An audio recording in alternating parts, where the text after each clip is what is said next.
ఓం నమో వెంకటేశాయ. రాగానుగత విమోహన రాగాపగమన సాధన గోవింద గోవింద. దేహే స్వాత్మమతిస్తదీయ నికృతౌ సర్వాత్మనా సత్కృతి దేహస్థే కరణే స్వకీయ విధృతిస్తజన్యకార్యోద్ధతి గేహాదౌ చ నితాంతరాగనిభృతిస్తత్సాధనే స్యాన్మతి మా భూద్దేవ తవ అనుభావవశగస్యాత్మార్థ మన్యాహతి అని అచలాభరహర వచసా పరిగత రుచిరాకృతివర రచనాధురిచరుడైన శ్రీనివాస పరమాత్మని భక్తిగా ప్రార్థించుకుంటూ శ్రీశుకుల వారు ఉపదేశం చేసిన శ్రీమద్ భాగవతం యొక్క దశమస్కంధాధ్యయనాన్ని మనం ప్రారంభించుకుందాము. యథాప్రకారం ప్రార్థనా శ్లోకాదులన్నింటినీ చదువుకుని ఈ కార్యక్రమానికి మంగళాచరణం చేసుకుందాము. శ్రీగణేశ ప్రార్థనా నఖేన జిత శుభ్రాంశుం మఖేన హితకామదం ముఖేన హస్తినందేవం సుఖే నమత సాదరం. శ్రీగురు ప్రార్థనా గురుర్బ్రహ్మా గురుర్విష్ణు గురుర్దేవో మహేశ్వరః గురుః సాక్షాత్ పరం బ్రహ్మ తస్మై శ్రీగురవే నమః.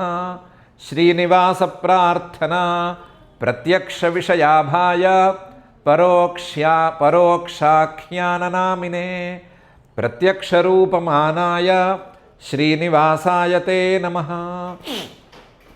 అథ సంకల్పః అస్మాకం ఉపాత్త సమస్త దురిత క్షయ ద్వారా బుద్ధిశుద్ధ్యర్థం విద్యాభివృద్ధ్యర్థం భక్తిజ్ఞానవైరాగ్యాది తదనుకూల సర్వసంపత్సమృద్ధ్యర్థం శ్రీపరమేశ్వర ప్రీత్యర్థం శ్రీమద్భాగవత పాఠం కరిష్యామహే.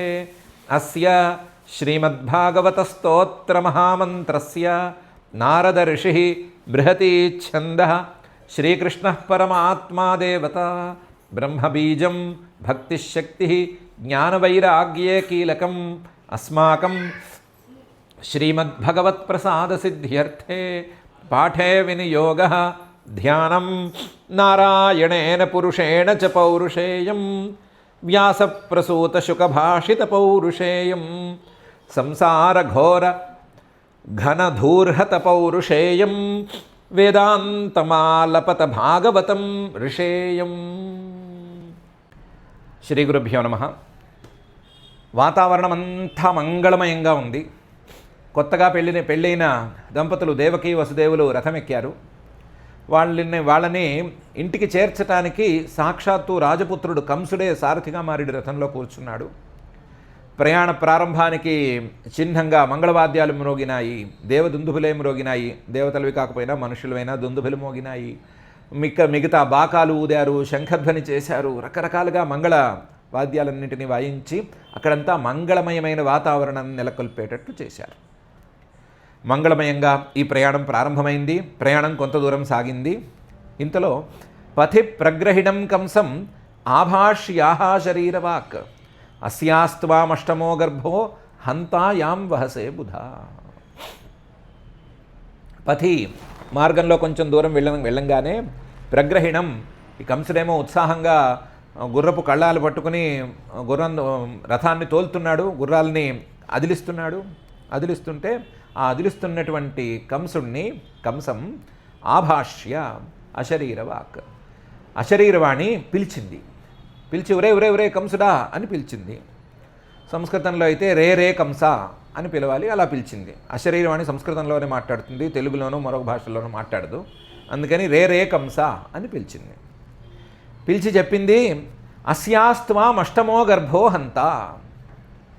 అస్యాహ, నువ్వు ఎవరినైతే ఇప్పుడు రథంలోకి ఎక్కించుకుని తీసుకెళ్తున్నావో నీ చెల్లెలు దేవకి, ఈవిడ యొక్క అష్టమ సంతానం, 8వ సంతానం త్వాం హంత, నిన్ను సంహరిస్తుంది. యాం వహసే, నువ్వేమో చాలా ఆనందంగా ఈవిడిని పెట్టుకుని సారథిగా గుర్రాలని తోలుతూ రథాన్ని తోలుతూ తీసుకెళ్తున్నావు. అబుధ, నీకు తెలివే లేదు, తెలివి తక్కువ వాడివి. నీ మృత్యువుని కడుపులో ఉంచుకోబోతున్నటువంటి నీ చెల్లెల్ని నువ్వే జాగ్రత్తగా తీసుకెళ్ళి అత్తారింట్లో దిగబెడుతున్నావు అని చెప్పి. పథి ప్రగ్రహిణం కంసం ఆభాష్యాహ శరీరవాక్ అస్యాస్త్వాం అష్టమో గర్భో హంతాయాం వహసే బుధ. కంసుడు అనేవాడు చాలా మంచివాడు అన్నట్లుగా ఉన్నాడు ఇంతవరకు. చెల్లెలు అత్తవారింటికి వెళుతుంటే ప్రోటోకాల్ని కూడా దాటి తానే డ్రైవర్ అయ్యి నడిపిస్తున్నాడు అని కనిపించాడు. మామూలుగా అయితే మనకి బావమరుదులు అత్తవారింటికి వెళ్ళటం అలవాటు ఉన్నట్లు లేదు. బావమరుదులని రావద్దంటారు, బావమరుదులని వాళ్ళని రావద్దంటారు, దగ్గర వాళ్ళని రావద్దంటారు. ఏదో తోడుగుడ్డ అని ఎవరినో దూర బంధువుల్ని ఇచ్చి పంపించమంటారు. కొన్ని ప్రాంతాల్లో బావమరుదులు కూడా ఖచ్చితంగా వెళ్ళటం అనేటువంటి అలవాటు కూడా ఉన్నట్లుంది. అలవాటు ఉన్నా లేకపోయినా ఇది రాచకుటుంబం కదా. రాచకుటుంబంలో ఉన్నవాడు గుర్రాల్ని పట్టుకుని తోలాలి లేదా డ్రైవింగ్ చేయాలి అనేటువంటి రూల్ ఏం లేదు. కానీ పాపం ప్రేమగా దిగాడు అని అనుకున్నాం మనము. కానీ అంత మంచివాడేం కాడైతను. ఇత్యుక్త సకల పాప భోజానాం కులపాంసన భగినీం హంతుమారబ్ధ ఖడ్గపాణి కచేగ్రహీత్. నిజానికి కంసుడు కలహ దుర్జనుడు. ఇలాంటి దుర్జనుడు నీ ప్రాణమే పోతుంది, నిన్ను సంహరించే వాళ్ళే నీ రథంలో ఉన్నారు అని చెప్తే వింటాడా? ఇత్యుక్త మాట వినేశాడు. వినేసిన ఆ కలుడు పాప అప్పటికే రకరకాల ప్రయోజనాల కోసం పాపకృత్యాలను మొదలుపెట్టి ఉన్నటువంటి కంసుడు యావత్ భారతదేశానికి చక్రవర్తి అవ్వాలి అనేటువంటి కోరికతో, ఆ కోరికని పరాక్రమంతోనో మరొక కారణంతోనో తీర్చుకోలేక ఆసురీ శక్తులను ఉపాసన చేయటం మొదలుపెట్టినటువంటి పాపుడు పాపకృత్యాలు ఎన్ని పాపకృత్యాలైనా చేసైనా సరే ఎలాగైనా సరే చక్రవర్తి అవ్వాల్సిందే అని మనసులో ఉంచుకున్నటువంటి కంసుడు భోజానాం కులపాంసన, అసలు భోజవంశంలో ఇలాంటి నికృష్టుడు పుట్టకూడదు, ఇలాంటి పాపాత్ముడు పుట్టకూడదు అన్నంత స్థాయిలో ఉండేటువంటి వాడు, వాళ్ళకున్న పేరుని పాడు చేసేవాడు లేదా వాళ్ళకున్న కీర్తిని పాడు చేసేవాడు, అసలు వాళ్ళ కులాన్నే మట్టుపట్టేటువంటి వాడు. అలాంటి కంసుడు ఈ మాట వింటే ఊరుకుంటాడా? ఊరుకోక భగినీం హంతుం ఆరబ్ధ, ఒక్క పట్టున ఆ కళ్ళాలని వదిలేసి గుర్రాలని వాటిని వదిలేసేసి తన చెల్లెలి తాలూకు ఇవి జడని చేత చిక్కించుకుని భగినీం హంతుం ఆరబ్ధ, తన కత్తెత్తి దాన్ని చంపబోయాడు, చెల్లెల్నే చంపబోయాడు. ఖడ్గపాణి, చేతిలో కత్తి చకీమని తీసేశాడు. కచేగ్రహీత్, జుట్టు పట్టుకున్నాడు, లేదా ఎడం చేత్తో జుట్టు పట్టుకుని కుడి చేత్తో కత్తితో తలకాయ నరికేద్దాము అన్నంత స్థాయిలో మొదలుపెట్టేశాడు. ఒక క్షణమేమో పెడితే పెళ్ళి కూడా అన్నట్టుగా పెట్టాడు. ఇప్పుడేమో ఏకంగా తల నరికేస్తాము అని రెండో పద్ధతికి దిగాడు. ఇత్యుక్త సకల పాపో భోజానాం కులపాంసన భగినీం హంతుమారబ్ధ ఖడ్గపాణి కచేగ్రహీత్. ఇక్కడ మొత్తం ముగ్గురున్నారు. కంసుడు ఉన్నాడు, దేవకి ఉంది, వీళ్ళిద్దరి మధ్య వసుదేవుడు ఉన్నాడు. కంసుడేమో నా ప్రాణాలు నాకు ముఖ్యము, ఈ దేవకిని ఇక్కడికి సంహరించేస్తే వదిలిపోతుంది అనే సంకల్పంలో ఉన్నాడు. దేవకేమో పాపం అబల, ఆవిడేం చేయగలిగింది ఏమీ లేక బిత్తర చూపులు చూస్తోంది. వసుదేవుడు వీళ్ళిద్దరినీ చూశాడు.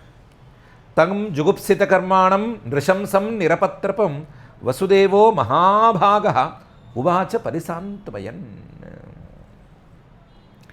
తం జుగుప్సిత కర్మాణం, ఒకవేళ ఈ అస్యాస్త్వాం అష్టమో గర్భోహంత అనే మాట వింటే ఎవరికైనా కష్టం కలగటం అనేది నిజమే.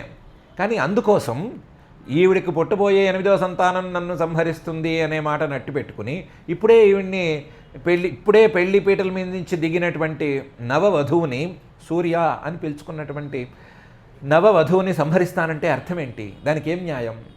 అందువల్ల జుగుప్సిత కర్మాణం, చాలా అసహ్యమైన పని చేయడానికి పూనుకున్నాడు. నృశంసం, అతి క్రూరాత్ముడు.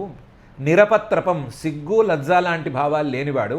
నాది నాకు ముఖ్యం, నా పని నాకు అవ్వాలి అని అనుకునే వాళ్ళకల్లా కూడా మహా ఆదర్శ పురుషుడు. నిరపత్రపం, సిగ్గు లజ్జ లేనివాడు.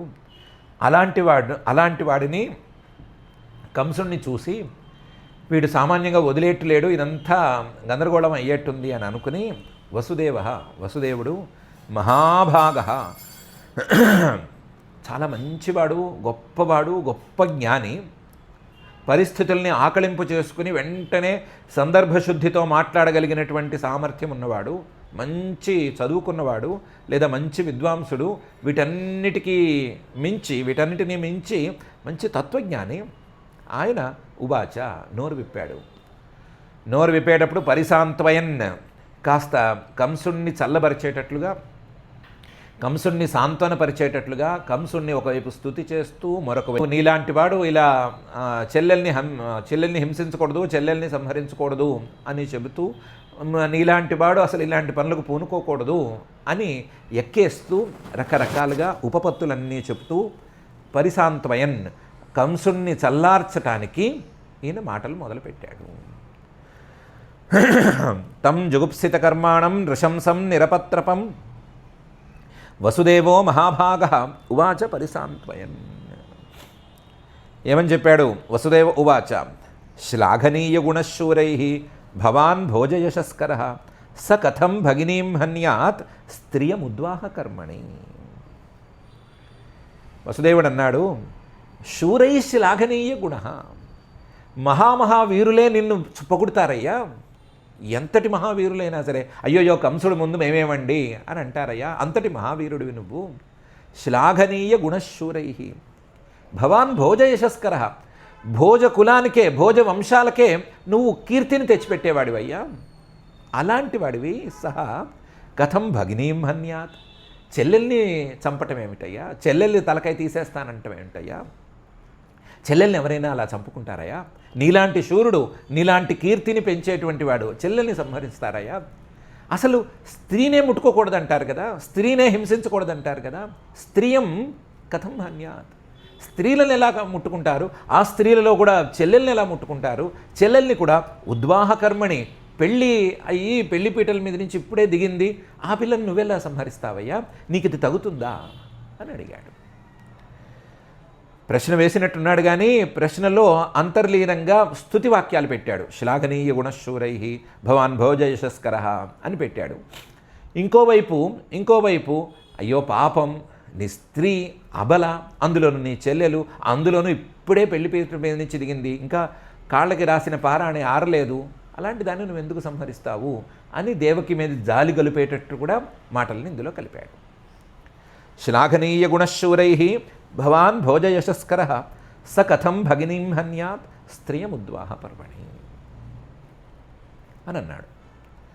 ఇక మనం మాట్లాడడానికి, ఈ శ్లోకాలని వ్యాఖ్యానం చేసుకోవడానికి వీలుగా కంసుడు అనేవాడు కత్తిని పక్కన పెట్టి వసుదేవుణ్ణి కూర్చోబెట్టి వసుదేవుడితో తగాదా వేసుకున్నాడు, వసుదేవుణ్ణి ప్రశ్నలతో విసిగిస్తున్నాడు అని అనుకుందాము. కంసుడు ప్రశ్నలు వేయటం, వాటికి వసుదేవుడు సమాధానం చెప్పటం అనే తీరులో నడుస్తోంది అని అనుకుందాము. కంసుడు అన్నాడు, నేను మరణ భయంతో ఈ పని చేస్తున్నాను. ఏ ప్రాణికైనా సరే మరణం అనేది చాలా పెద్ద భయం కదా, అలాంటి భయం ఉంటే, మరణ భయం ఉంటే ఏమైనా చేస్తారు కదా, నేను కూడా అలాగే చేస్తున్నాను. మరణ భయం ముందు నువ్వు చెప్పిన ఏ కారణాలు నిలవవు అని అన్నాడు. అంటే దానికి ఈయన వసుదేవుడు అన్నాడు, మృత్యుర్జన్మవతాం వీర దేహేన సహజాయతే అద్యవా అబ్దశతార్ధేవ మృత్యుర్వై ప్రాణినాం ధ్రువ అని. ఓ వీరుడా, నీకు తెలుసు మృత్యు అనేది వీరులకు ఎప్పుడైనా రావచ్చు. వీరుడు అనేవాడు మహావీరుడైనా సరే పెద్ద యుద్ధరంగంలోకి దిగితే మృత్యు అనేది ఎప్పుడైనా వీరుణ్ణి కబళించవచ్చు, ఏ కారణంతోనైనా కబళించవచ్చు. ఆ విషయాన్ని పక్కన పెట్టేస్తే అసలు జన్మ అనేది ఉన్న ఎవరికైనా సరే, ఓ వీరుడా, మృత్యు దేహేన సహైవ జాయతే, వాడు పుట్టినప్పుడే పుట్టింది. వాడు పుట్టినప్పుడు వాడితో పాటుగానే పుట్టింది. వాడు పుట్టినప్పుడు వాడితో పాటు పుట్టింది అంటే ఎట్లా అంటే, అప్పుడే పుట్టాడు ఒక వ్యక్తి. పుట్టాడంటే ఏంటి అంటే, తాను ఉండవలసినటువంటి కాలంలో మొదటి క్షణాన్ని అనుభవించేశాడు. అంటే తన జీవిత కాలంలో ఒక క్షణాన్ని కోసేసుకునే పుట్టాడు. రెండవ క్షణం ఉన్నాడు అంటే తన జీవితకాలంలో 2 క్షణాలని కోసేసుకున్నాడు. అంటే 2 క్షణాలు మృత్యువుకు దగ్గరయ్యాడు. 3 క్షణాలు ఉన్నాడు, 3 రోజులున్నాడు, 30 రోజులున్నాడు అని అలా లెక్క పెట్టుకుంటూ పోతే అంతకంతా మృత్యువుకు దగ్గర అవుతున్నాడు అనే తప్ప వేరే ఏమీ లేదు. అందులో గొప్పదనం కూడా ఏమీ లేదు, తక్కువగా ఆలోచించుకోవాల్సింది కూడా ఏమీ లేదు. దేహేన సహైవ జాయతే, ఎవరు ఎప్పుడు మరణించాలి అని రాసిపెట్టుంది. ఆ రాసిపెట్టున్నటువంటి దానికి తగ్గట్లుగానే మృత్యువుతో సహానే అందరూ పుడతారు. కాబట్టి మృత్యు అనేది తప్పనిసరి అయినప్పుడు దానికోసం పాపం ఎందుకయ్యా మనం చేయటం? మృత్యువు నీకైనా నాకైనా ఎవరికైనా తప్పనిసరి అయినప్పుడు ఈ పాపం స్త్రీని, నీ చెల్లెల్ని, అందులోనూ నూతన వధువుని ఎందుకయ్యా సంహరించటం అని అన్నాడు.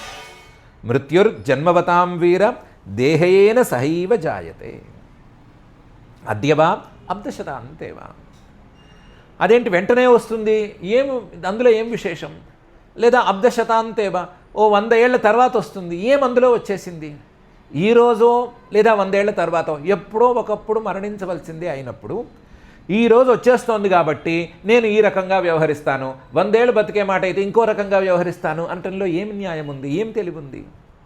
కాబట్టి నీకు ఈ అష్టమ సంతానం ద్వారా నీకు మృత్యు వస్తుంది అని అనుకున్నా సరే దానికోసం పాపమేమీ చేయనక్కర్లేదు.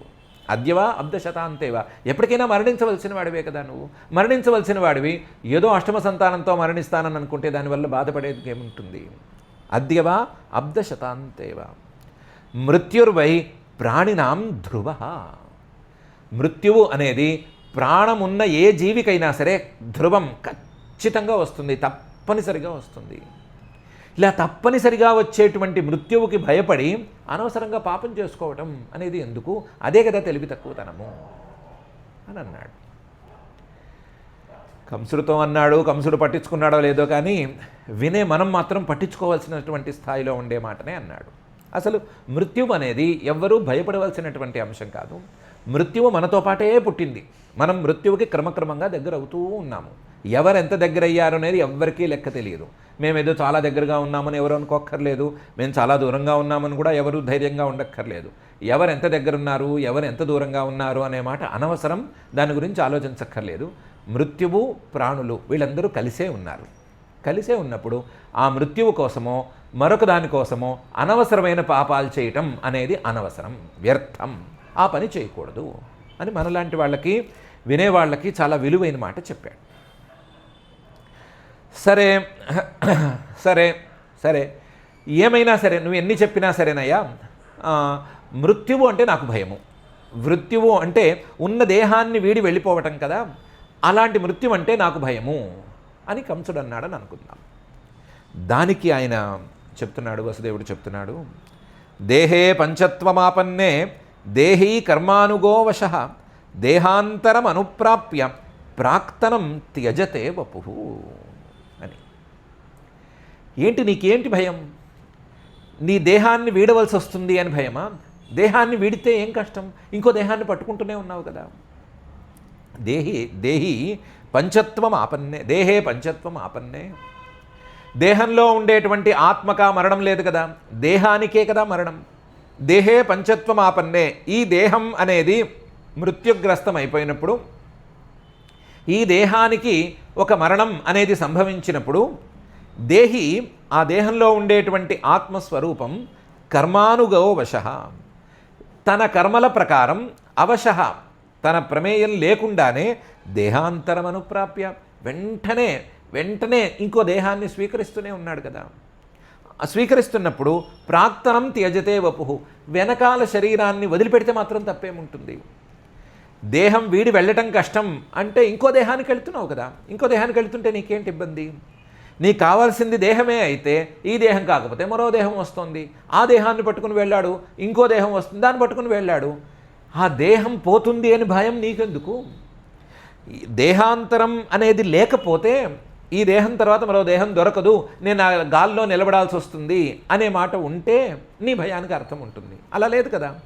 ఈ దేహాన్ని విడిచిన మరుక్షణం కనీసం ఒక ప్రయాణ దేహమైనా, ఒక యాతనా దేహమైనా, లేదా కొత్త దేహమైనా, ఏదో ఒక దేహం వచ్చి తీరవలసిందే కదా. అలాంటప్పుడు నీకు దేహం అలాగే ఉంది, దేహాలు పోనీ అలాగే ఉన్నాయి, ఒక దేహం తర్వాత మరొకటి, మరొక దేహం తర్వాత మరొకటి అనేది ఉంటూనే ఉన్నాయి. ఉన్నప్పుడు నీకేమిటి ఇబ్బంది? దేహం పోతుంది అనే భయం నీకెందుకు? భయం లేనప్పుడు ఈ దేహం పోయే దేహం కోసం, లేదా మరణాన్ని పొందబోయేటువంటి దేహం కోసం పాపం అనేది చేయటం ఎందుకు అని వసుదేవుడు అడిగాడు. అందులోనూ క్షణం కూడా విలంబం లేదు, క్షణం కూడా ఆలస్యం లేదు.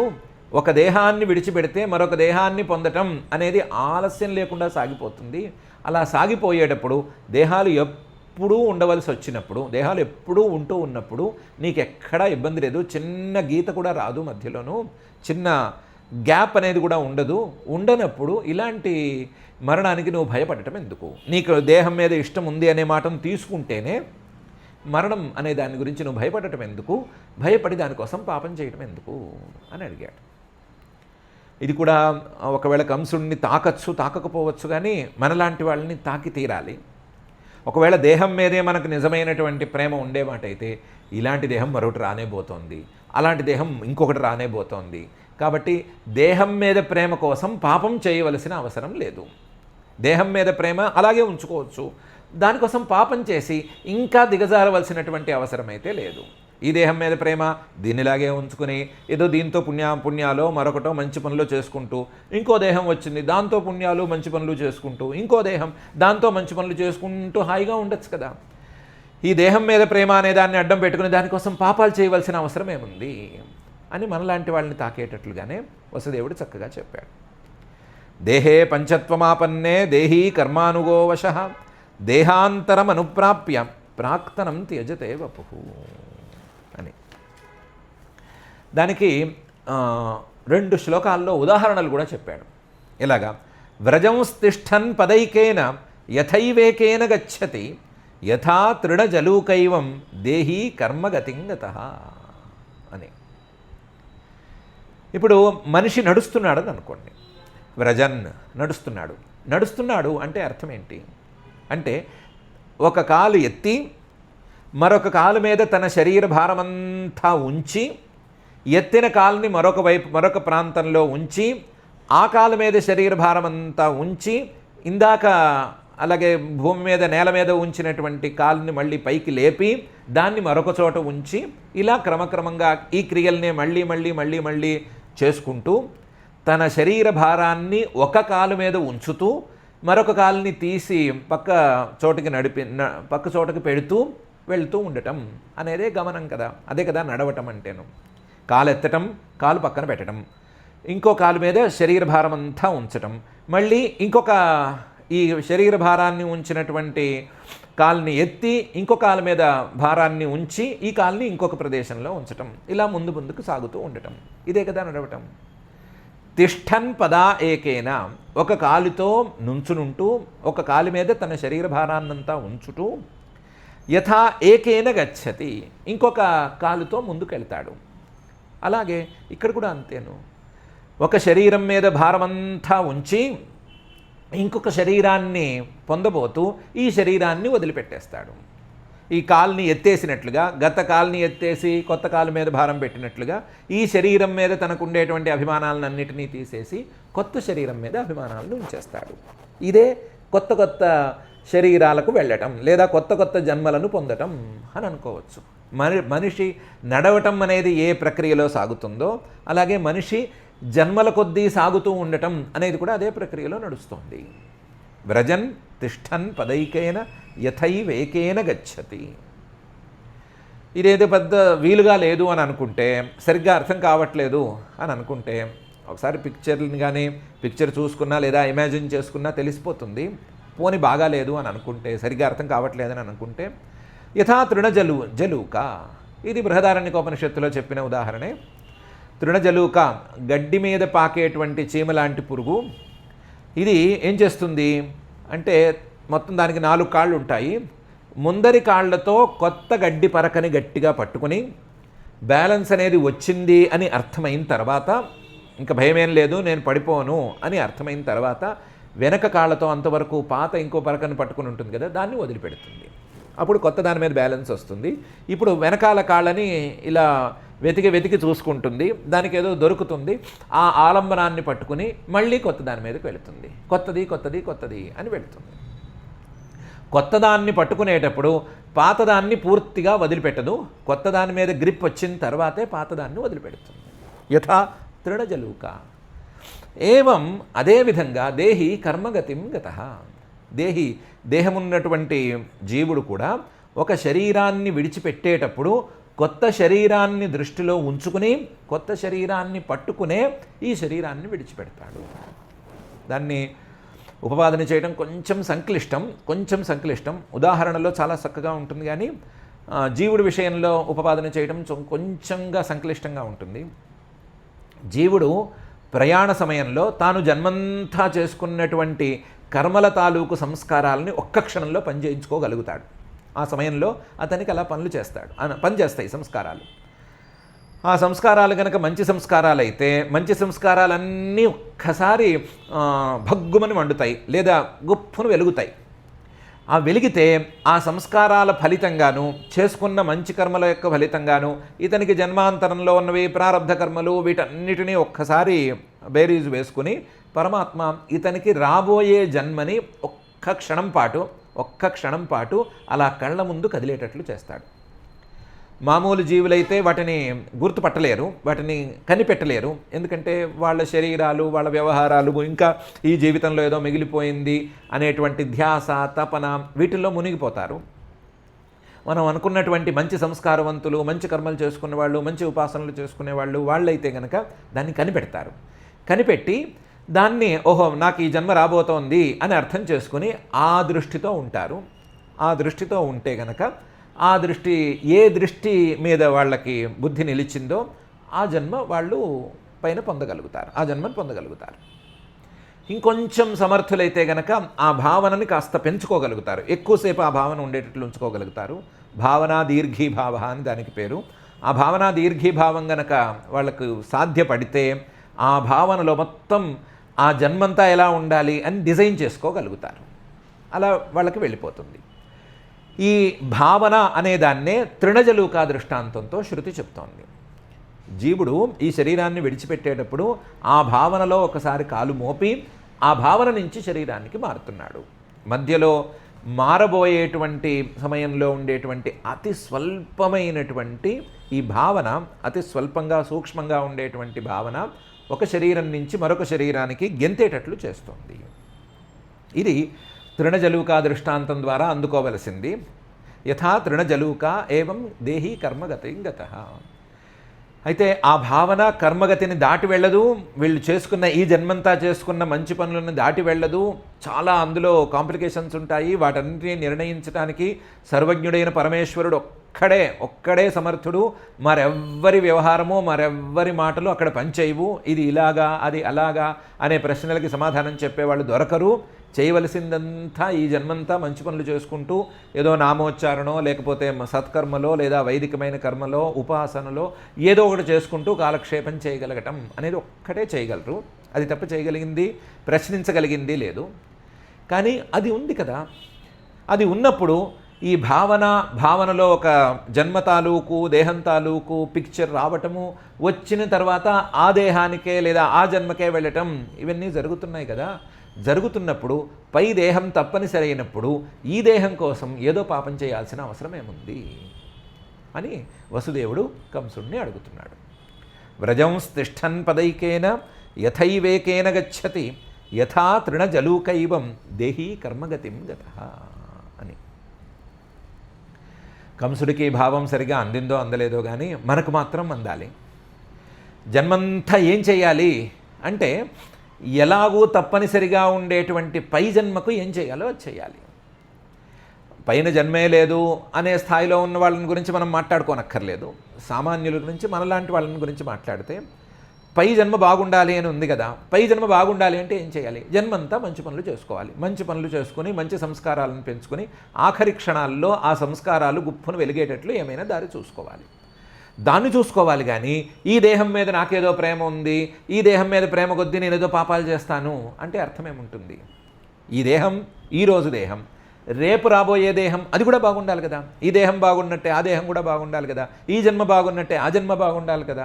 కాబట్టి ఈ జన్మ బాగుండటానికి మంచి పనులు చేసుకోవాలి, ఆ జన్మ బాగుండటానికి కూడా మంచి పనులు చేసుకోవాలి.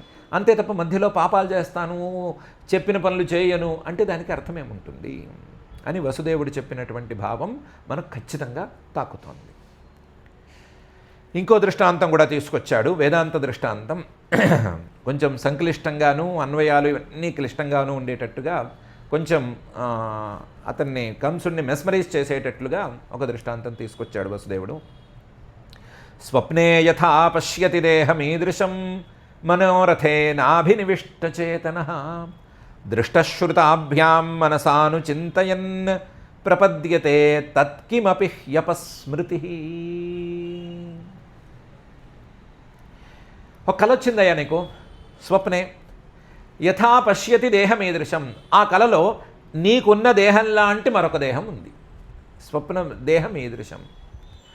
ఆ స్వప్నంలో ఉండేటువంటి దేహం నీకెందుకు వచ్చింది? కళలో ఏదో ఒక కొత్త శరీరం, నీదే ఆ శరీరం అనేది ఎందుకు వచ్చింది అంటే మనోరథైన అభినివిష్ట చేతన. నువ్వు అలాంటి దేహాన్ని కోరుకున్నావు, లేదా అలాంటి పరిస్థితులను కోరుకున్నావు కాబట్టి నీ కోరిక ఇలలో తీరక కలలో తీరటానికి పూనుకుంది. కలలోనైనా సరే నీ కోరికని తీర్చేద్దాము అని మనస్సు పూనుకుని అక్కడి నుంచి సంస్కారాన్ని, ఇక్కడి నుంచి సంస్కారాన్ని కాపీలు చేసి పేస్ట్ చేసి మొత్తానికి ఒక దేహాన్ని తెచ్చింది. తెచ్చిన ఆ దేహం మీదకి నువ్వు ఎంత తొందరగా వెళుతున్నావు. పడుకున్నావు కదా, పడుకున్నవాడివి మనిషిగా పడుకున్నావు కదా. ఆ దేహాన్ని కలలో చూసినప్పుడు ఈ దేహం నేను అని ఠకీమని అనుకుంటున్నావా, లేకపోతే ఆలస్యం చేస్తున్నావా? ఆలస్యం ఏం చేయట్లేదు కదా. దేహం కనిపించగానే ఇది నేను అనే కళను చూస్తున్నావు కదా. కలగంటున్నప్పుడు కలలో ఉండేటువంటి దేహాన్ని నేను అని ఎంత వెంటనే నువ్వు గుర్తిస్తావో, అలాగే ఈ జన్మ అయిపోయి మరుజన్మ వచ్చిన వెంటనే ఆ కొత్త దేహాన్ని నేను అని అంత ఖచ్చితంగా గుర్తిస్తావు. నీకుండేటువంటి అవిద్య లేదా నీకుండే మిథ్యాభిమానం పనిచేసినంతకాలం ఇందులో ఏ ఆలస్యము జరగదు, ఏమీ ఆలస్యము జరగదు. ఏ జీవి కొత్త శరీరం వచ్చినప్పుడు ఇది నేను అవునా కాదా, ఈ దేహంలోకి నేను ఎందుకు ప్రవేశించాను, ఈ దేహము నేను ఒకటేనా వేరేనా అనే శషభిషల్కి లోను కాడు. ఏ కళ చూసేటువంటి వాడు, ఏ స్వప్నద్రష్ట కూడా ఆ కళలో కనిపించేటువంటి శరీరం నేను అవునా కాదా అని ముందు శషభిషల్కి గురి అయ్యి తర్వాత ఏదో ఇది నేనా అవునా కాదా అని తేల్చుకోవడం అనేది చేయడు. ఆ శరీరం కనిపించిందంటే నేను అనుకునే ముందుకు వెళ్తాడు. స్వప్నంలో కనిపించడం అనేది ఎంత ఠకీమని జరుగుతుందో ఈ కొత్త జన్మలో కూడా అంతే ఠకీమని జరుగుతుంది. స్వప్నంలో దృష్టశ్రుతాభ్యాం మనసాను చింతయన్, కొన్ని చూసిన శరీరాలు ఉంటాయి. ఇలాంటి శరీరం నాకు కావాలి అని అనిపిస్తుంది. ఎవరికో ఒకళ్ళకి, కనీసం పిచ్చోడికైనా సరే ఏనుగు శరీరం గట్టిగా లావుగా ఎత్తుగా ఉంది, దాన్ని ఎవరు ఏం చేయలేరు కాబట్టి నాకు ఏనుగు శరీరం కావాలి అనే అభిప్రాయం కలుగుతుంది. దృష్టం, చూశాడు ఏనుగు శరీరాన్ని, ఆ చూసిన దాని మీద మనస్సులో చింతన అనేది బయలుదేరిన దాన్ని బట్టి కళ ఏనుగు శరీరంతో కళ రావచ్చు. శృతాభ్యాం, ఒక మహానుభావుడు ఇంద్రుడని స్వర్గంలో ఉంటాడని, స్వర్గంలో సింహాసనం మీద కూర్చుంటూ ఎదుర్కొన్న అందరూ డ్యాన్స్ చేస్తూ ఉంటారని, ఆ సీన్ చాలా బాగుంటుంది అని వింటే అది నాకు కావాలి అని అనుకున్నాడు. మనసా అనుచింతయన్, దాన్నే ఆలోచిస్తూ కూర్చుంటే కలలో తాను ఇంద్రుడైనట్టు లేదా మహారాజు అయినట్టు సింహాసనం మీద కూర్చుని ఎవరో డ్యాన్స్ చేస్తుంటే చూస్తున్నట్లు కలగనొచ్చు. కలగనే సమయంలో ఈ ఏనుగు శరీరాన్ని చూసేవాడు నేను అవునా కాదా అని అనుకోడు. కలగనే సమయంలో ఇంద్రుడి శరీరంతో ఉన్నట్టుగా అనుకునేవాడు కూడా నేను ఇంద్రుడిని ఎలా అవుతాను అనే ప్రశ్న వేసుకోడు. దృష్ట శ్రుతాభ్యాం మనసా అనుచింతయన్ ప్రపద్యతే తత్ కిమపి, నేనే అని అనుకుంటాడు. అది ఏదైనా కానీ, కిమపి ఏమైనా కానీ. అపస్మృతి, పూర్వ శరీరం మీద ఉండాల్సినటువంటి స్మృతిని వదిలేసుకుంటాడు. నేను మనిషిగా పడుకున్నాను కదా అని కలలో ఉన్నవాడికి ఎవ్వరికీ గుర్తురాదు. నేను గత జన్మలో మనిషినిగా ఉన్నాను కదా, ఈ జన్మలో ఏంటి ఇలా ఉన్నాను అని కొత్త జన్మలో ఉన్నవాడికి ఎవ్వరికీ కలగదు. ఎవరికీ కలిగిన దాఖలాలు లేవు కదా.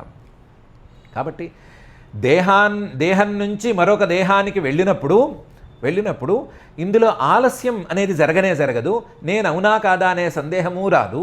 దేహం తర్వాత దేహం అల తర్వాత అలలాగా వస్తూనే ఉంటుంది. వస్తూనే ఉండేటువంటి ఆ దేహం మీద ఆత్మాభిమానము అలాగే అంతే సులభంగా ట్రాన్స్ఫర్ అయిపోతూనే ఉంటుంది. అయిపోతున్నప్పుడు నేను ఎక్కడా కూడా నష్టపోయాను అని అనుకోనక్కర్లేదు. దేహం మీద ప్రేమ ఉన్నవాడు కూడా నష్టపోయాను అని అనుకోనక్కర్లేదు. అనుకుని దానికోసం పాపాలేమీ చేయనక్కర్లేదు అని వసుదేవుడు ఈ దృష్టాంతంతో చెప్పాడు. యథాప్రకారం ఈ భావం కంసుడికి ఆనిందో లేదో కానీ మనకు మాత్రం ఆనుతుంది. మనం ఎలాగైతే కళల్ని చూస్తున్నాము, కళలు చూడటానికి మనం చూసినటువంటి కొన్ని అంశాలు, మనం విన్నటువంటి కొన్ని అంశాలు, ఇవన్నీ కూడా కారణంగా ఉంటున్నాయి. మనం చూసి దాని గురించే ఆలోచించి ఇలాంటిది నాకు కావాలి అనుకుంటే కళలో అది రావచ్చు. లేదా మనం విని ఇలాంటిది నాకు కావాలి అని అనుకుంటూ ఉంటే కళలో అది రావచ్చు. అలాగే ఈ దేహం నుంచి మరొక దేహానికి వెళ్ళేటప్పుడు కూడా మనం ఈ జన్మలో ఏం చూస్తున్నాము, చూసిన వాటి మీద సంస్కారాలని ఏం పెంచుకుంటున్నాము, వాటిని గురించి ఏం ఆలోచిస్తున్నాము, ఆ ఆలోచనల ప్రకారం ఏ రకంగా కర్మలు చేస్తున్నాము అనేది ప్రధానమవుతుంది. అలాగే మనం ఏం వింటున్నాము, విన్న వాటిని ఏం అర్థం చేసుకుంటున్నాము, అర్థం చేసుకున్న వాటిని ఏ రకంగా ఆలోచిస్తున్నాము, ఆలోచించి వాటి కోసం ఏం చేస్తున్నాము అనేదానికి కూడా ఇంపార్టెన్స్ ఉంటుంది. కాబట్టి మనం ఏం చూస్తున్నాము, ఏం వింటున్నాము అనే విషయం మీద తప్పనిసరిగా జాగ్రత్త ఉండాలి. ఆ జాగ్రత్తను బట్టే పై జన్మ తేలటానికి ఆస్కారం ఉంటుంది. ఎప్పుడో ప్రారబ్ధ కర్మ ఒకే 10, 20, 30 జన్మల్ని ఒకేసారి ఒకే యూనిట్లో కొట్టేస్తుంది అన్నప్పుడు తప్ప మిగతా సందర్భాల్లో ఇలాంటి వాటికి చాలా విలువ ఉంటుంది. దృష్టశ్రుతాభ్యాం మనసాను చింతయన్ అనే దానికి చాలా విలువ ఉంటుంది. కాబట్టి మనం ఏం వింటున్నాము, ఏం చూస్తున్నాము, దాని మీద మన సంస్కారాలు ఏం పెరుగుతున్నాయి అనే దాని మీద జాగ్రత్త వహించి మనం చూసే విషయాలు మంచి విషయాలు అయ్యేటట్లుగా, చూసేది కేవలం భగవంతుడి విగ్రహం లాంటివే చూసేటట్లుగా, వినేవి వైదికమైన వాక్యాలు లేదా వైదికమైన ధర్మవాక్యాలు ఇవే వినేటట్లుగా, భగవంతుడి గురించి మాత్రమే వినేటట్లుగా మనం కనుక జాగ్రత్తలు తీసుకుంటే అవే సంస్కారాలు, అవే ఆలోచనలు, ఆ ఆలోచనలతో ఇంకా సంస్కారాలు పెరిగిపోవటం అనేది జరిగితే దాని తాలూకు ప్రభావం చాలా గట్టిగా ఉంటుంది. గట్టిగా ఉండటం మాత్రమే కాకుండా అభ్యున్నతికి కూడా దోహదపడుతుంది అని వసుదేవుడి యొక్క తాత్పర్యం మనకు ఆనొచ్చు. స్వప్నే యథా పశ్యతి దేహమీదృశం మనోరథే నాభినివిష్టచేతన దృష్టశ్రుతాభ్యాం మనసానుచింతయన్ ప్రపద్యతే తత్ కిమపి హ్యపస్మృతి. ఈ శ్లోకాన్ని ఇంకో రకంగా కూడా, ఇంకో కోణంలో కూడా చూసుకోవచ్చు. కల దాకా వెళ్ళక్కర్లేదు. ఎవరికో ఊహల్లో తేలిపోయే లక్షణం ఉంది. మనోరథేన అభినివిష్ట చేతన, ఇలలోనే కూర్చుని అలా పగటి కలలు కంటూ ఉండటం అనే అలవాటు ఉంది. ఆ పగటి కలలు కంటూ ఉండేవాడు లోపల ఏమనుకుంటున్నాడు, నేను ఇప్పుడు మహారాజుని అయిపోయాను, నేను ఇప్పుడు మహారాజుని అయిపోయి ఈరోజు నాకు ముష్టి వేయని వాళ్ళందరినీ కర్ర పుచ్చుకుని కొట్టాను అని అనుకుంటున్నాడు. ముష్టివాడే కూర్చున్నాడు, నేను రాజునయ్యానని అనుకుంటున్నాడు, ముష్టి వేయని వాళ్ళందరినీ కర్రలతో కొట్టేశాను అని అనుకుంటున్నప్పుడు ఈ ముష్టివాడు రాజు ఎలా అయ్యాడు, నేను రాజునయ్యాను అని ఎలా అంటున్నాడు, నేను రాజును కాదు అని అనుకోవాలి కదా. కళ్ళు తెరిచే ఉన్నాడు కదా, కనీసం కల కూడా కాదు కదా, మెలకుగానే ఉన్నాడు కదా, అన్నీ బాగానే ఉన్నాయి కదా. అంటే ఊహల్లో మునిగిపోయి ఉండేటువంటి వాడు దృష్టశ్రుతాభ్యాం, ఎవరినో రాజును చూశాడు లేదా రాజుల గురించి ఎక్కడో విని వాటిని గురించి ఆలోచించి అలాంటి రాజజన్మ, అలాంటి రాజశరీరం నాకులా కావాలి అని అనుకుని మనోరథేన అభినివిష్ట చేతనగా మారిపోయి చివరికి ప్రపద్యతే, ఏమాత్రం ఉపపత్తి లేకుండా, ఏమాత్రం సంశయం కూడా లేకుండా ఆ రాజశరీరాన్ని ఊహల్లో పొందేస్తున్నాడు. ఇది కనీసం కల కూడా కాదు. కలలోనైనా సరే పర్వాలేదనుకోవచ్చు, ఇలలో కూడా అలాగే వ్యవహరిస్తున్నాడు. అలా వ్యవహరించేవాడు ఎంత సులభంగా ఒక శరీరం నుంచి మరొక శరీరానికి, తన ఊహామయమైన శరీరానికి మారతాడో అంతే సులభంగా ఒక శరీరం నుంచి మరొక శరీరానికి జీవుడు అనేవాడు మారతాడు అనే కోణంలో కూడా దీన్ని వ్యాఖ్యానించుకోవచ్చు. అది కూడా ఇదే సేమ్ అర్థాన్ని ఇస్తుంది, సేమ్ భావాన్నే మనకి అనేటట్లు చేస్తుంది. ఇలా ఉంటే ఇంకా కూడా చెప్పాడు, యతో ధావతి దైవ చోదితం మనోవికారాత్మకమాపపంచసు గుణేషు మాయారచితేషు దేహ్యసౌ ప్రపద్యమానః సహతేన జాయతే అని. ఇంతకీ 3 శ్లోకాల్లో చెప్పినటువంటి పునర్జన్మ అంటే ఏంటయ్యా? ఏం లేదు, యతో ధావతి దైవ చోదితం. మనస్సు పరిపరి విధాలుగా పరిగెడుతూ ఉంటుంది. పరిపరి విధాలుగా రకరకాల విషయాల వైపుకు పరుగులు పెడుతుంది. ఎవరి మనస్సు ఏ విషయం వైపుకు పరుగులు పెడుతుంది అనే సంగతిని తేల్చేది ఏది అంటే దైవ చోదితం. వారు చేసుకున్నటువంటి కర్మ, వారు చేసుకున్నటువంటి కర్మలు, వాటి సంస్కారాలు, వీటి ప్రభావంతో దైవ చోదితంగా, దైవం అంటే వాళ్ళు చేసుకున్నటువంటి కర్మ, ఆ దైవ చోదితంగా ఆ కర్మలు ప్రేరేపణ చేయగా మనస్సు ఆయా విషయాల మీదకి పరుగులు పెడుతూ ఉంటుంది. ఇప్పుడు ఈ మనస్సు పరుగులు పెట్టగా వికారాత్మకం ఆ విషయాల మీదే కోరికలు పెరగగా ఆ విషయాల మీద ఉండేటువంటి కోరికలను తీర్చుకోవటానికి ఒకవైపు మనస్సు, మరొక వైపు కర్మలు, ఈ రెండూ సమాయత్తం అవుతాయి. సమాయత్తమైతే అప్పుడు ఈ లోపల గుణేషు మాయా రచితేషు, ఇలా ఎవరైనా సరే కొత్త శరీరాన్ని తయారు చేసుకుని అందులోకి ప్రవేశిస్తాము అంటే సహాయం వెంటనే చేసేటువంటి త్రిగుణాత్మకమైన మూల ప్రకృతి రెడీగానే ఉంది. ఆ మూల ప్రకృతిలో ఉండేటువంటి 3 గుణాలు సిద్ధంగా ఉన్నాయి. ఆ 3 గుణాలు వెంటనే ఒక శరీరాన్ని తయారు చేసి అక్కడ పెడతాయి. గుణేషు మాయా రచితేషు. ఈ మాయారచితమైనటువంటి గుణాలు పంచసు అంటే పంచభూతాల తాలూకు విభేదాలు అని అనుకోవచ్చు, పంచభూతాల తాలూకు ప్రభావం అని అనుకోవచ్చు, లేదా గుణాల తాలూకు ప్రభావం అని అనుకోవచ్చు, లేదా వికారాత్మకం అనైనా అనుకోవచ్చు. ఏదైనా అనుకున్నా సరే, ఏమనుకున్నా సరే, ఈ మనస్సు కొత్తగా తయారైనటువంటి శరీరంలోకి టకీమని ప్రవేశిస్తుంది. మనో వికారాత్మకం ఆప పంచసు గుణేషు మాయా రచితేషు. మనస్సు ప్రవేశించిందా, అంతవరకు ఆ మనస్సును పట్టుకుని వేళ్లాడుతూ ఉన్నటువంటి దేహి జీవుడు కూడా వెంటనే ప్రవేశిస్తాడు. దేహి అసౌ ప్రపద్యమాన. మనస్సు ప్రవేశిస్తే ఈయన కూడా ప్రవేశిస్తాడు. ఈ దేహి జీవుడు అనేవాడు ఒక విచిత్రమైన స్వభావం ఉన్నవాడు. ఏమి స్వభావం? ఇదేంతోనూ సంబంధం లేదు, కానీ ఇదేంతోనూ సంబంధం లేదు అనేటువంటి జ్ఞానం ఇతనికి లేదు. ఏ జన్మ ఏ మరణము ఈయనకి లేదు, కానీ ప్రతి జన్మ నాదే, ప్రతి మరణం నాదే అని అనుకుంటాడు.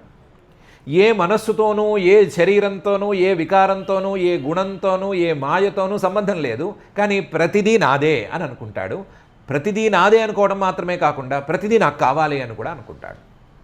అలాంటి విచిత్ర స్వభావం ఉన్న ఈ జీవుడు ప్రపద్యమాన, మనస్సు ఎక్కడికి వెళ్తే అక్కడికి వెళ్ళిపోతాడు. వెళ్ళిపోతే సహతేన జాయతే.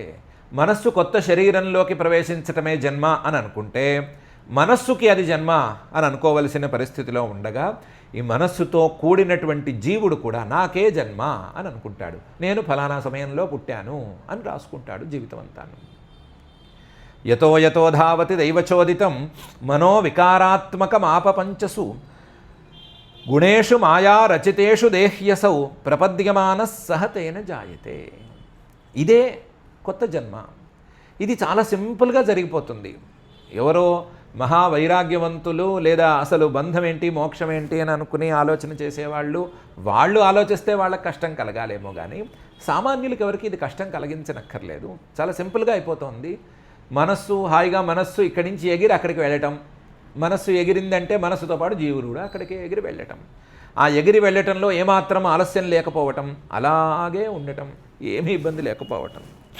ఎలాగంటే ఆఫీస్కి వెళ్ళారు, ఆఫీస్కి వెళితే అక్కడ ఏసీ వేసి కూర్చున్నారు, ఏసీలోనే ఉన్నాడు. ఆఫీస్ నుంచి అలా బయటకు వచ్చారో లేదో కారు రెడీగా ఉంది, కారులో కూర్చుంటే కారులో ఏసీ ఉండనే ఉంది.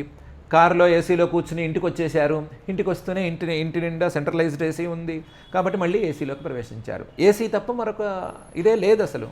సూర్యకాంతి కానీ, ఎండ కానీ, గాలి కానీ తగిలేందుకు ఆస్కారమే లేదు.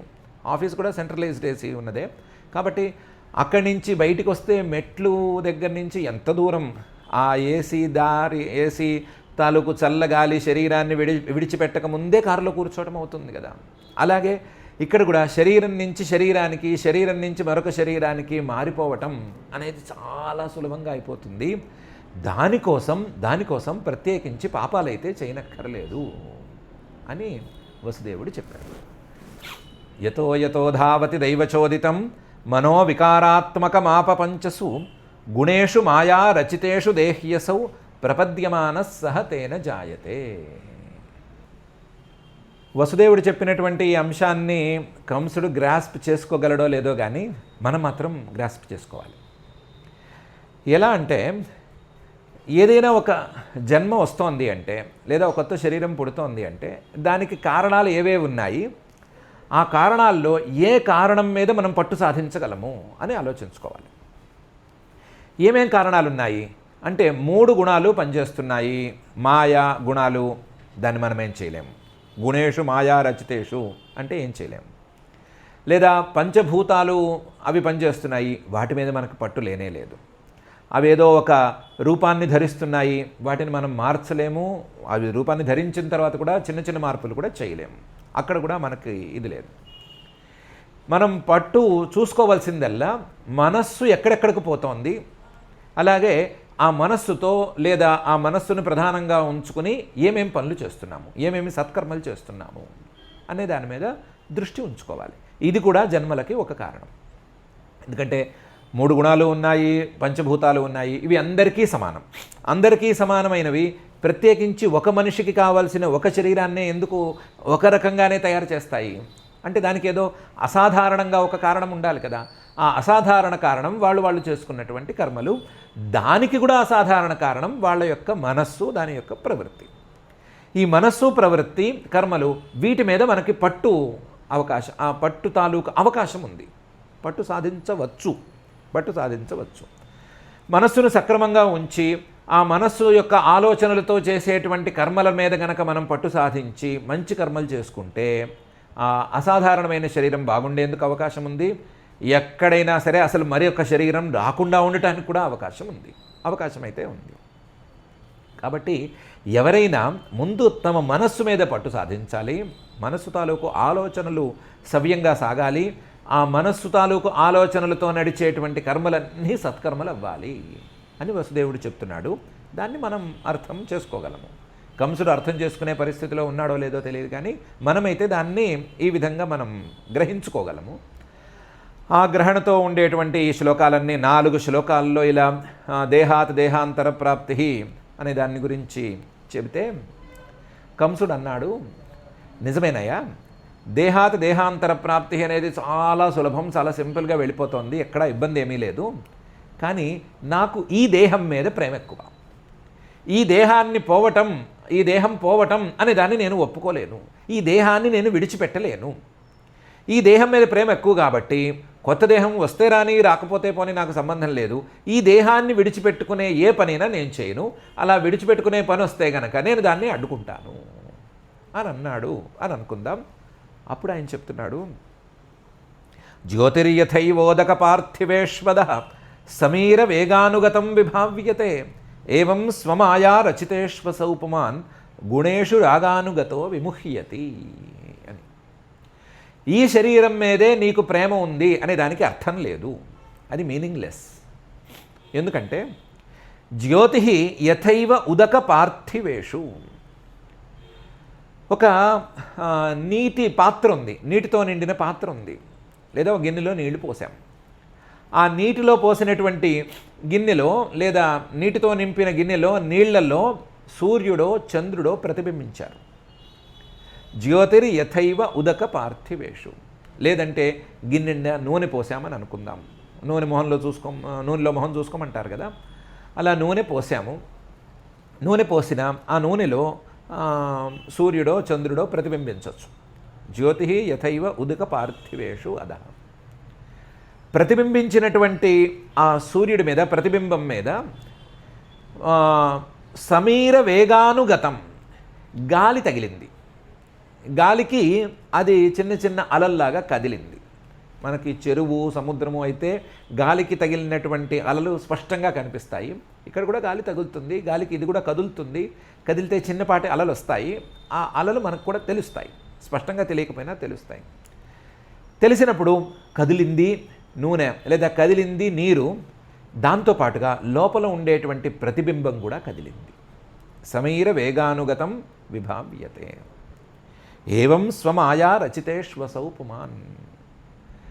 అలాగే శరీరం నీటితో నింపిన పాత్ర లాగా శరీరం అనేది ఒకటి తయారైంది, లేదా నూనెతో నిండిన పాత్ర లాగా శరీరం అనేది ఒకటి తయారైంది. ఆ శరీరాన్ని తయారు చేసింది మాయా రచితం, మాయా అనేది తయారు చేసింది. మాయా రచితేషు గుణేషు.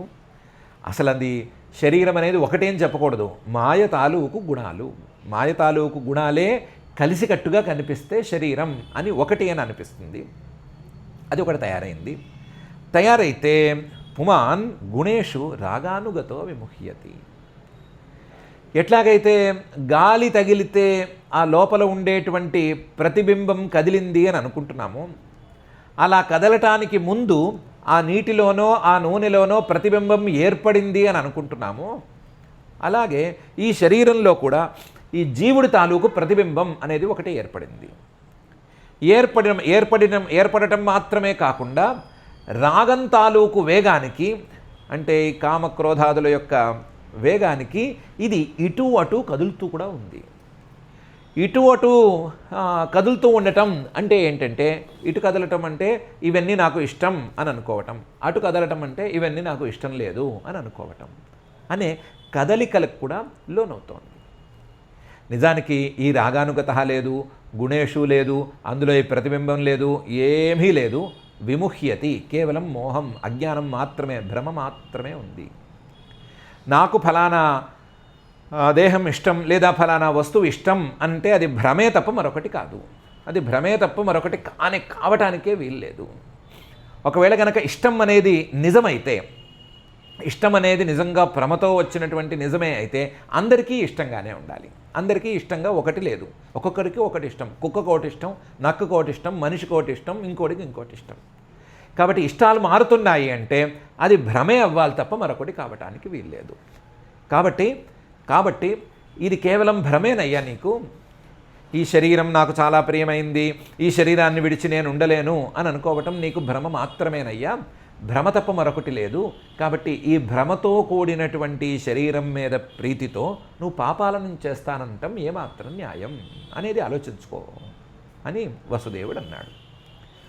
జ్యోతిర్యథైవోదక పార్థివేశ్వద సమీర వేగానుగతం విభావ్యతే ఏవం స్వమాయా రచితేష్వసౌ పుమాన్ గుణేషు రాగానుగతో విముహ్యతి అని. యథాప్రకారం కంసుడికి ఈ భావం చేరుతుందో చేరదో కానీ మనకు మాత్రం చేరాలి. మనకు కూడా ఇష్టాలున్నాయి, మనకు కూడా అనిష్టాలున్నాయి. మనకు కూడా ఈ దేహం అంటే చాలా ప్రేమ ఉంది. మరొక దేహం గురించిన ఆలోచనే మనకు సరిగ్గా లేదు. ఒకవేళ వస్తే మంచి దేహం రావాలనే అభిప్రాయం అందరికీ ఉంది, అందరికీ అంతవరకు ఉంది. కానీ ఈ ప్రీతి కలగటానికి, ద్వేషం కలగటానికి కారణం ఏంటి అనే ఆలోచన మాత్రం లేదు. కారణం ఇంతే, ఒకటి భ్రమ మాత్రమే. మనం ఈ శరీరం మీద భ్రమపడి కూర్చున్నాము. ఈ శరీరం నాది అని మొండి పట్టు కూర్చున్నాము. దానికి మూలం మన అజ్ఞానమే తప్ప మరొకటి లేదు, మరొకటి కాదు అనేది గనక ఎవరైనా అర్థం చేసుకోగలిగితే అసలు ఇష్టమేంటి అనిష్టమేంటి అనే విషయం మీద వాళ్ళకి ఆలోచన, అవగాహన కలుగుతుంది.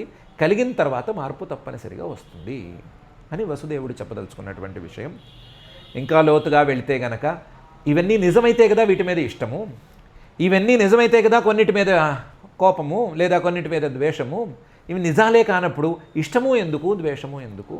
ఈ శరీరమే నిజం కానప్పుడు, శరీరం తాలూకు మూల కారణం, మూల ప్రకృతే నిజం కానప్పుడు ఇవన్నీ కేవలం భ్రమలతోనే మనకు ఒకదాని వెంట ఒకటి వస్తూ ఉన్నప్పుడు, భ్రమలే స్థిరమైపోతూ ఆ భ్రమలే నిజమనుకుంటున్నటువంటి కష్టంలో మనం ఉన్నప్పుడు, ఈ విషయాన్ని గుర్తించినప్పుడు వీటి కోసం మనం ఎందుకు తాపత్రయపడాలి? వీటి కోసం తప్పులు ఎందుకు చేయాలి? ఒప్పులు కూడా ఎందుకు చేయాలి? వీటన్నిటినీ మనం దాటిపోవాలని మనం ప్రయత్నం చేయాలి కదా, అంతే కదా అని కూడా వసుదేవుడు చక్కగా చెప్తున్నాడు. జ్యోతిర్యథైవోదక పార్థివేశ్వద సమీర వేగానుగతం విభావ్యతే ఏవం స్వమాయా రచితేష్వసౌ పుమాన్ గుణేషు రాగానుగతో విముహ్యతి అని. తస్మాన్న కస్యచిద్రోహం ఆచరేత్ స తథావిధ ఆత్మనః క్షేమమన్విచ్చన్ ద్రోగ్ధుర్వై పరతో భయం అని ఒక చిన్న మాటను కూడా మధ్యలో ఉంచాడు. బాగా సాంత్వన చేస్తున్నట్లుగా, ఉపపత్తులతో మాట్లాడుతున్నట్లుగా, ఏమయ్యా నీకేం నష్టం లేదయ్యా అని చెప్తున్నట్లుగా ఉంటూ కూడా మధ్యలో ఒక చిన్న భయం అనే మాట, నువ్వు కనుక తప్పు చేశావంటే నీకు పడుతుంది అని ఒక చిన్న భయం కూడా చూపించడానికి ప్రయత్నం చేశాడు. తస్మాత్, ఈ దేహం అనేది ఏమీ శాశ్వతం కాదు కాబట్టి, దేహం నుంచి దేహాంతరానికి వెళ్ళటం తప్పనిసరి కాబట్టి, ఇప్పుడు చెప్పుకున్న హేతువులన్నీ ఉన్నాయి కాబట్టి, నకస్యచిత్ ద్రోహం ఆచరేత్, ఎవ్వరికీ ద్రోహం చేయకూడదు. స తథావిధ, ఈ మాటలు అర్థం చేసుకున్నవాడు, గొప్పవాడు, శూరుడు, వీరుడు, తెలివైనవాడు అయితే గనక ఆ పని చేయకూడదు, ఆ తప్పు చేయకూడదు. ఆత్మనః క్షేమమన్విచ్చన్, ఇదేదో ఎదుటి వాళ్ళకేదో క్షేమం చేకూర్చడానికి కాదు, ఎదుటి వాళ్ళకేదో మంచి చేయటానికి కాదు, తనకు తాను క్షేమం చేసుకోవటం కోసం, తనకు తాను మంచి చేసుకోవటం కోసం ఆత్మనః క్షేమమన్విచ్చన్, తన క్షేమాన్ని తాను కోరుకుంటూ ఎదుటివారికి ద్రోహం చేయకుండా ఉండాలి. ఎదుటివారికి ద్రోహం చేస్తే తన క్షేమానికి భంగం ఏం కలుగుతుంది? ద్రోగ్ధుర్వై పరతో భయం. ఎదుటివారికి ద్రోహం చేసిన వాడికి పరతః, పైనుంచి భయం అనేది పొంచి ఉంది. ఆ పరహ అంటే యముడు అని పెట్టుకుంటే ఒక రకం, లేదా పరమాత్మ పైన ఉన్నాడు, అందరికంటే పైవాడు, అందరికంటే గొప్పవాడు, ఆయనేం చూస్తూ ఊరుకోడు, ద్రోహం చేసిన వాడికి తప్పనిసరిగా శిక్ష విధిస్తాడు. కాబట్టి ఆయనకి భయపడినా సరే ద్రోహం చేయకుండా ఉండాలి. తస్మాన్ నకస్యచిద్ ద్రోహం ఆచరేత్ స తథావిధ ఆత్మనః క్షేమమన్విచ్చన్ ద్రోగ్ధుర్వై పరతో భయం అని వసుదేవుడు మధ్యలో భేదాన్ని కూడా మధ్యలో కలగలిపి కొంచెం భయాన్ని పుట్టించి ఎలాగైనా సరే ఈ కంసుడు అనేవాడు వెనక్కి మళ్ళేటట్టు చూద్దాము అని ప్రయత్నం చేశాడు. కంసుడి మీద ఈ పాచిక పారుతుందో పారదో కానీ మన మీద మాత్రం పారి తీరాలి. ఎందుకంటే మనకి కూడా అవసరమైతే మన కోసం పక్కవాడికి అపకారం చేసేటువంటి స్వభావం ఎంతో కొంత లీలగా ఉంది. మరీ పక్కవాడిని అధఃపాతాళానికి తొక్కేసే పైకి రావాలి అనేటువంటి భావన ఉండకపోవచ్చు, కానీ మన మంచి కోసం పక్కవాడికి ద్రోహం జరిగితే పోన్లే అని అనుకునేటువంటి స్వభావం ఎంతో కొంత మనసుల్లో లోపల దాగి ఉంది. ఆ అభిప్రాయం లేనే లేదు అని ఎవరూ చెప్పకూడదు. సందర్భాన్ని బట్టి అది పైకి వస్తుంది, ఆ పరిస్థితులను బట్టి అది బాగా బయటపడుతుంది. ఒకవేళ అలాంటి అభిప్రాయం ఉంటే దాన్ని సమూలంగా పీకేసుకోవటం మంచిది. ఎందుకంటే మన మంచి కోసం ఎదుటివాడికి ద్రోహం చేస్తే పైవాడు మాత్రం మనల్ని దెబ్బతీస్తాడు. అదే మన మంచి కోసం మంచి కోరి ఎదుటివారికి గనక ద్రోహం చేయకుండా ఉంటే పైవాడు మన మంచిని కూడా చూస్తాడు. మన మంచి జరుగుతుంది దానివల్ల జరగదు అనేది విషయం కాదు. మనం గనక ద్రోహం చేస్తే మన మంచి కోసం దానివల్ల మనకి చెడు తప్పనిసరిగా పైవాడి ద్వారా జరుగుతుంది అనేటువంటి విషయం ఇది. దీన్ని వసుదేవుడు చక్కగా మనలాంటి వాళ్ళకి చేరేటట్లుగా చాలా చక్కగానే చెప్పాడు. తస్మాన్ నకస్యచిద్ ద్రోహం ఆచరేత్ స తథావిధ ఆత్మనః క్షేమమన్విచ్చన్ ద్రోగ్ధుర్వై పరతో భయం అనే ఈ శ్లోకంలో. ఈ భయంతో పూర్తి చేస్తే కంసుడితో చెల్లుతుందా? చెల్లదు కదా. అందుకని కొంచెం జాలి గొలిపేటట్టు ఓ మాట మాట్లాడాడు. ఏషా తవానుజా బాల కృపణా పుత్రికోపమా హంతుం నార్హసి కళ్యాణీం ఇమాం త్వం దీనవత్సలః అని. ఏషా, నువ్వు జడబట్టి కత్తితో తలకాయ తీసేస్తానని కూర్చున్నావే, ఇది ఎవరు? ఏషా తవ అనుజ, నీకు చెల్లెలు. బాల, చిన్నపిల్ల, ఇప్పుడే కదా పెళ్ళయింది. కృపణ, కనీసం నువ్వు కత్తి పట్టి జడ పట్టుకున్నప్పుడు కానీ కత్తి పైకి ఎత్తుకున్నప్పుడు కానీ నీతో యుద్ధం చేస్తాను అని ఏమన్నా ఉందా? అనలేదు కదా. దీనంగా ఏడుస్తూ కూర్చుందే తప్ప, నన్ను వదులు అని ప్రార్థిస్తుందే తప్ప నీతో పోటీ పడటానికి పాపం ఆ పిల్లేమీ సాహసించటం లేదు. కృపణ. పుత్రికోపమా, నీకు పిల్ల లాంటిది, మీ అమ్మాయి లాంటిది. లేదా పుత్తికోపమా అంటే గడ్డిని బొమ్మలాగా తయారు చేస్తారు కదా, గడ్డిని కూరి బొమ్మలాగా తయారు చేస్తారు, గడ్డినే బొమ్మలాగా తయారు చేస్తారు కదా. ఆ గడ్డి బొమ్మకి పెద్దగా చర్యలు ఏముండవు, మనం కదిలిస్తే ఓసారి చేతులు కాళ్ళు కదిలిస్తుంది అంతేను. అలాగే చేతులు కాళ్ళు కదిలిస్తోందే తప్ప అసలు ఏమీ దీన్ని రెసిస్ట్ చేయట్లేదు, కనీసం దీన్ని ఏమైనా మనం తప్పించుకుందామా అనే ప్రయత్నం కూడా చేయట్లేదు. అలా ఉంది. పుత్తికోపమా. ఇలాంటి కళ్యాణీం, ఇప్పుడే పెళ్లి చేసుకుని పెళ్లిపీటల నుంచి దిగినటువంటి ఈ కళ్యాణిని హంతుం నార్హసి, నువ్వు చంపకూడదు. హంతుం నార్హసి కళ్యాణీం ఇమాం, అందులో ఈ కళ్యాణిని, నీకే చెందిన, మీ వంశానికి చెందిన, నీ చెల్లెలు వరస అయినటువంటి, నీ పుత్రికతో సమానమైనటువంటి కళ్యాణీం నార్హసి, హంతుం నార్హసి.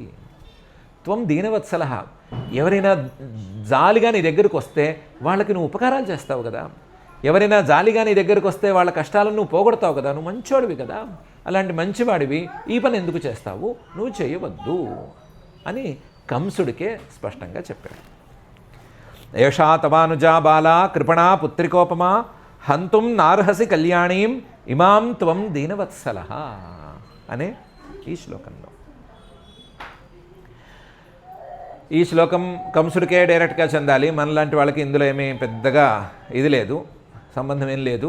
ఇలాంటి పరిస్థితులు ఏమైనా వచ్చి ఎవరికైనా అపకారం చేయవలసి వస్తే ఆ అపకారం మనం ఎవరికో చేస్తున్నాం కదా, వాళ్ళు ఎవరు అని ఒకసారి ఆలోచించుకుంటే మంచిది అనే మెసేజ్ ఇందులో ఉంది అని అనుకుంటే ఏదో కాస్త సారం తీసుకోవచ్చు, కానీ మనకి డైరెక్ట్గా ఏమీ ఇది అల్లదు. మరి మనం దగ్గర వాళ్ళని ఏదో మన స్వార్థం కోసం సంహరించేదాకా వెళ్ళిపోయేంత క్రూరులమైతే కాము కదా.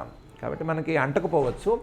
మనం ఎవరైనా దగ్గర వాళ్ళు ఉండి వాళ్ళకి ఏమైనా అపకారం చేయబోతుంటే, వాళ్ళ మీద ఏమైనా కోపం వచ్చి అపకారం చేయబోతుంటే వాళ్ళు మనకేమవుతారని ఒకసారి ఆలోచించుకోమనే మెసేజ్ ఏదో లీలుగా ఉంది అనుకుంటే పర్వాలేదు. మొత్తం మీద మనకి కూడా చేరేటట్లుగా, కంసుడికి వినిపించేటట్లుగా ఈ మాటలన్నిటినీ వసుదేవుడు చక్కగా మాట్లాడాడు.